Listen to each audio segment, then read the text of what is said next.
नमस्तेस्तु भगवन् विश्वेश्वराय महादेवाय त्र्यम्बकाय त्रिपुरान्तकाय त्रिकाग्निकालाय कालाग्निरुद्राय नीलकण्ठाय मृत्युञ्जयाय सर्वेश्वराय सदाशिवाय श्रीमान् महादेवाय नमः।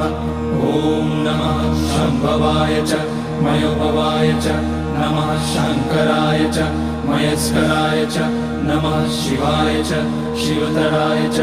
ॐ त्र्यम्बकं यजामहे सुगन्धिं पुष्टिवर्धनम् उर्वारुकमिव बन्धनान् मृत्योर्मुक्ष्यमामृतात्।